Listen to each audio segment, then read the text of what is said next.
Salut à tous les amis et bienvenue sur Carton Rouge TV. Très heureux de vous retrouver pour une nouvelle vidéo. L'avant-match Lens-Saint-Etienne. Mais avant de démarrer cet avant-match, avant de rentrer dans le vif du sujet, si tu es supporter lensois et que tu viens pour la première fois sur cette chaîne, tu es le bienvenu, mais n'oublie pas de t'abonner. Si tu es supporter stéphanois, tu fais de même si tu n'es pas abonné évidemment. Et puis si tu es supporter fan de foot tout court, tu peux aussi t'abonner puisque on est en course pour les 30 000 abonnés et évidemment ça fait toujours plaisir. Et puis tu penses à liker la vidéo, comme ça c'est fait, on n'en parle plus. Les amis, avant de démarrer cet avant-match, avant de parler du terrain, je vais pousser un coup de gueule. Ah oui, je vais pousser un coup de gueule parce qu'il y a encore quelque chose qui m'a profondément agacé. C'est l'arrêté préfectoral qui va limiter strictement les déplacements des supporters stéphanois qui ne seront pas libres de leur mouvement.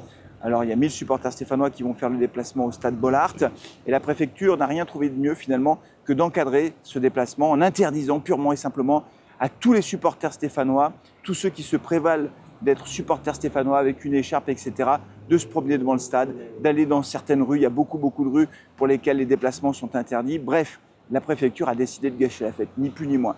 Je ne comprends pas comment les services de l'État peuvent prendre de pareilles décisions. S'il y a bien un match dans l'année, 2 matchs dans l'année, pour lesquels les risques d'incident sont strictement nuls, c'est Saint-Etienne-Lens et Lens-Saint-Etienne. D'ailleurs, au match aller, les supporters lensois et stéphanois se sont retrouvés à Saint-Étienne. Ils ont chanté ensemble devant la boutique des Verts, ils ont fait la fête ensemble. Il n'y a eu aucun incident. Évidemment, d'une certaine manière, c'est un peu comme les matchs que nous avions face à Bordeaux. Ce sont des matchs qui ne présentent aucun risque. Et donc, prendre des arrêtés préfectoraux, en plus, avec des prétextes complètement fallacieux, c'est gâcher la fête, c'est gâcher la possibilité pour les supporters lensois et stéphanois de se retrouver, de faire la fête ensemble.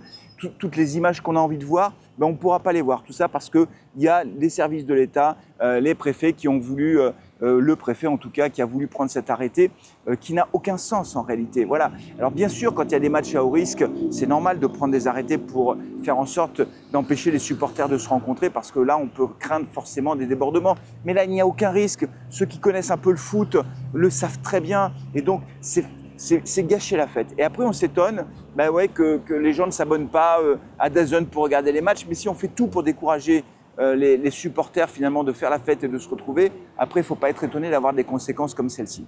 Bon, c'était mon coup de gueule. Alors s'il y a des gens qui travaillent au ministère de l'Intérieur, qui regardent la vidéo, dites-moi comment on peut en arriver là. Comment c'est possible d'arriver à prendre de tels arrêtés préfectoraux pour un match comme celui-ci qui ne présente aucun risque et tout le monde le sait en fait. Je ne sais pas moi, qu'ils fassent leur boulot en haut, la préfecture du Nord, Pas-de-Calais, à Saint-Etienne, Nord, Pas-de-Calais, en tout cas la préfecture de région, qui fassent leur boulot et qui n'interdisent pas aux Stéphanois et aux Lensois de se retrouver, c'est vraiment insupportable. Bref, c'est comme ça. Le match. Alors le match, bon, on va peut-être commencer par cette équipe de Lens, si vous le voulez bien. Cette équipe de Lens qui est 9e au classement, qui alterne le bon et le moins bon. Alors beaucoup d'inconstance. C'est vraiment l'équipe du milieu de tableau par excellence. C'est une équipe qui est capable de gagner à Marseille juste avant, après avoir perdu à domicile face au Havre. Donc vous voyez, ils perdent à domicile face au Havre, après ils vont gagner à Marseille.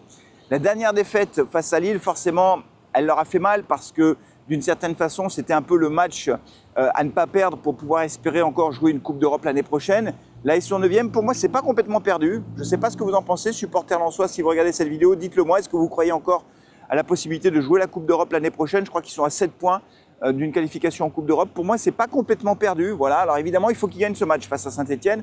C'est pour ça que malgré ce qu'a pu dire l'entraîneur lensois qui dit « moi, j'y crois plus à la Coupe d'Europe », moi, je crois qu'au contraire, ils vont tout donner pour essayer, encore une fois, de préserver leur chance jusqu'au bout. Et donc, ce sera un match évidemment très difficile pour Saint-Etienne, sachant que Lens prend très peu de buts. Je crois qu'ils ont pris 30 buts depuis le début de saison. Ils jouent en 3-5-2, un 3-5-2 très efficace avec un milieu de terrain qui a une grosse présence et qui donc met beaucoup de pression dans l'entrejeu. Et je vais en parler parce que nous, à Saint-Etienne, ça nous pose un gros problème, évidemment. Et donc, une équipe qui prend quasiment pas de but. Je crois que c'est la 2e défense du championnat. Et donc, pour Saint-Etienne, ce sera un match très difficile. Je vous rappelle qu'au match aller, on avait perdu 2-0. Et c'était un match incroyablement difficile pour les Verts. Je crois que c'est Frankowski qui avait marqué le premier but avec une frappe de loin. Larsonneur était parti à gauche alors qu'il fallait partir à droite. Et en deuxième mi-temps, on a donné le but puisque c'est Nadé qui fait une passe en retrait pour Ekwa. Et au lieu de faire la passe en retrait pour Ekwa, il lance l'attaquant lensois qui va marquer le deuxième but et qui fait le break en deuxième mi-temps. Donc on avait fait un cadeau, mais comme on en fait à chaque fois en fait, il n'y a pas de surprise là-dessus. Donc on sait très bien qu'à chaque match, on fait des cadeaux aux adversaires, ils n'ont pas besoin de ça. Soit on leur concède un penalty, soit on donne les ballons aux adversaires. Bref, on est trop fébrile en défense. Alors du côté de Saint-Étienne, pour ce match, les amis, Il y a eu la conférence de presse d'Orneland qui dit disposer de tout son effectif, sauf Boakier, vous savez, il est indisponible jusqu'en fin de saison. Donc il y a de la concurrence. Ça, c'est plutôt pas mal, je trouve, parce que ça va obliger les joueurs qui veulent jouer et qui veulent avoir une place dans le 11 de départ à vraiment se bouger, bien sûr à l'entraînement, mais aussi sur le terrain. Sinon, il y aura forcément quelqu'un d'autre pour prendre leur place.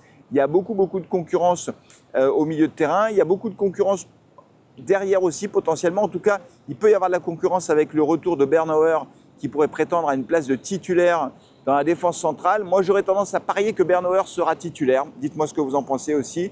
Avec Nadé, avec Petro et Masson. Ça, c'est la défense sur laquelle je mise au milieu de terrain. Peut-être que Bouchouari ne démarrera pas le match. Peut-être qu'il y aura Moefek, Tardieu et Ekwa. On sait que Ekwa est un titulaire incontestable et que Orneland compte beaucoup sur lui. Et puis devant, il n'y a pas de surprise à attendre. On aura Cardona, on aura Stassin et Davitashvili, sachant que Benold revient bien. C'est ce qu'a dit Orneland en conférence de presse. Donc Benold peut prétendre aussi avoir plus de temps de jeu. Il était rentré en fin de match face au Paris Saint-Germain. Wadji aussi est disponible. On sait qu'Orneland l'aime plutôt bien. C'est Sissoko qui fait les frais de cette concurrence-là. Voilà. Alors moi, et là aussi, dites-moi ce que vous en pensez. Moi, ce qui m'inquiète dans ce match, franchement, si on ramène un match nul, c'est vraiment un excellent résultat, puisqu'on perd beaucoup de matchs.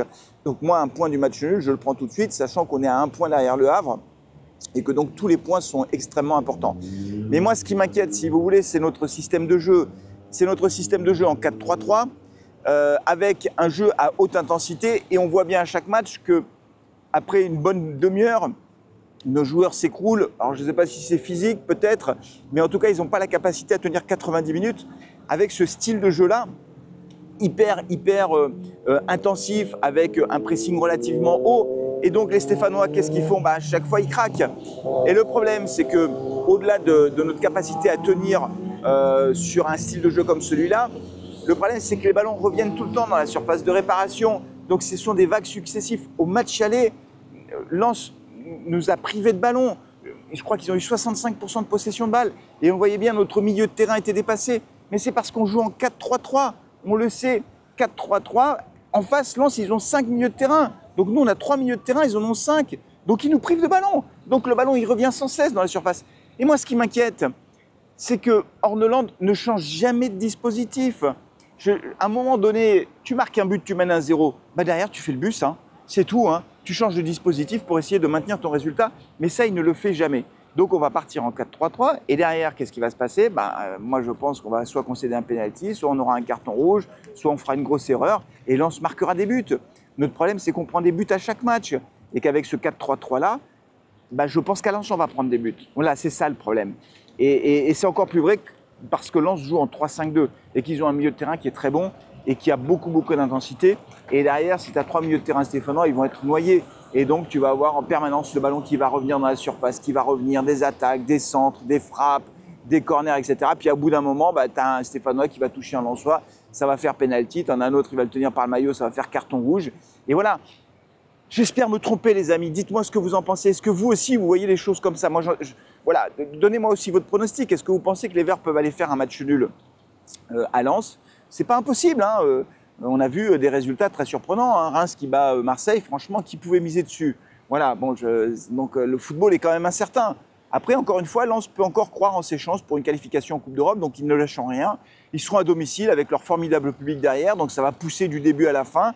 Alors nous, on aura 1000 supporters stéphanois qui seront là aussi derrière leur équipe, mais malgré tout, en son, ce ne sera pas facile, parce que le public lensois, il fait vraiment beaucoup de bruit. Voilà, mais en tout cas, ce sera une belle fête du foot, même si cette fête du foot, elle est partiellement gâchée par un arrêté préfectoral idiot. Voilà, je le dis, ce sera le mot de la fin. Merci beaucoup d'avoir suivi cet avant-match, les amis. Alors, dernier point quand même, je ne serai pas en direct pour commenter le match, puisque là, je suis encore à La Réunion. Ce sera la dernière vidéo depuis l'île de La Réunion. Et je ne pourrai pas faire le débrief dans la foulée, parce que je n'aurai pas vu le match dimanche soir. Donc, moi, j'aime bien faire les débriefs quand je regarde les matchs. Donc, le débrief, ce sera lundi soir. Ah, mais oui, mais c'est tard. Mais on fait ce qu'on peut. Voilà, on fait ce qu'on peut. Et ce sera le débrief à froid. Donc, j'aurai le temps de faire un débrief un peu plus approfondi, avec peut-être de l'analyse tactique, et pourquoi pas un tableau noir. Si on peut le faire, je vous ferai un petit tableau noir. Si j'ai la possibilité de le faire, on verra. Mais en tout cas, je ferai un débrief un peu plus long que d'habitude. Merci beaucoup, les amis, d'avoir suivi cet avant-match. On se retrouve donc pour ce débrief, et après, on reprendra le rythme normal des lives évidemment, et j'ai hâte de vous retrouver en direct comme à chaque fois sur Carton Rouge TV. Merci beaucoup, prenez soin de vous, de vos proches et allez les Verts. Ciao.